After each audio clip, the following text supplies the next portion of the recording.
Hello everyone, the Mounty here, and welcome to another review. So, how about something that isn't an anime? Yeah, despite my main content being about anime nowadays, there was a good chunk of time where my main content on the channel was about video games. And a lot of those videos have aged like milk. So a while back, I rewatched some of those videos, specifically my old Final Bosses list, and it got me thinking about something. I seriously called myself Mounty Chief back then? And then I came across the segment where I basically shit on Super Metroid, and that gave me an incentive to go back and play the game again, to see if present-day me shares the same opinion as 2014 me. So yeah, here's a review of Super Metroid on the Super Nintendo.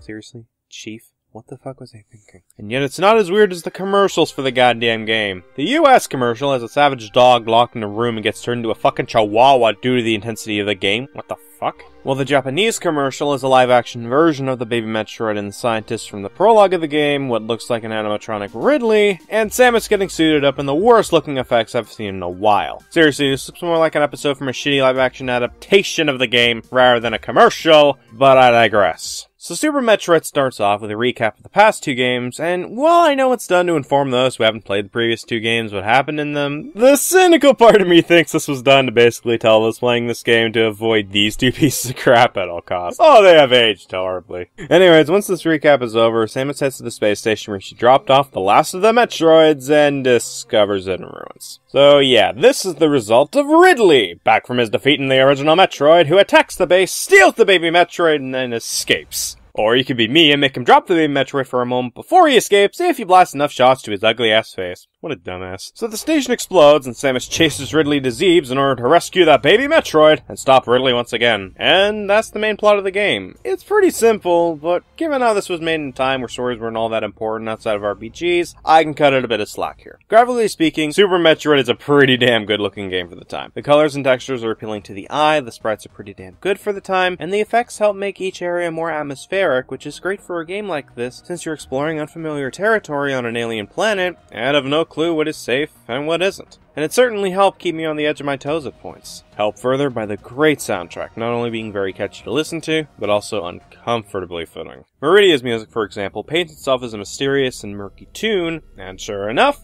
Meridia's area fits that description to a T, with the weird designs of the creatures in the water compared to previous water enemies in the game, and the darker color palette Meridia has, almost murky-like. Other tracks I do enjoy in this game are the opening song for its tension-filled and mysterious tone, the boss themes for their adrenaline-filled beats, especially Ridley and Kraid's music, and the final boss theme is pretty damn good as well. Speaking of which, the bosses in this game are pretty good for the most part. Some of the returning bosses like Kraid and Ridley have a lot more added to them to make their fights a lot more difficult, such as Kraid's increased size and Ridley's increased speed, while bosses like Phantoon and Dragon have terrifying designs and interesting means to defeat them, though some of the sub-bosses like the two Chorizo statues and the Spore Spawn are pretty weak sauce in terms of boss fights and design. Hell, you cannot avoid Spore Spawn depending on your skills in the game, which leads into another positive with this game. Unlike, say, Metroid Fusion, Super Metroid rewards you for strength from the main path by using the skills taught to you by these things known as the Dakara and Edikuns you may or may not run throughout your first playthrough. From the wall jump to even the ability to dash across long distances horizontally, vertically, and diagonally, known as the Shine Spark. Once you get the speed booster, you can not only get certain items that you normally wouldn't spot during your first playthrough, but it also gives you an incentive to replay the game again to try and see if you can get a faster time with these new skills you learned on your first playthrough, which makes the replay value higher than the previous two games in the series.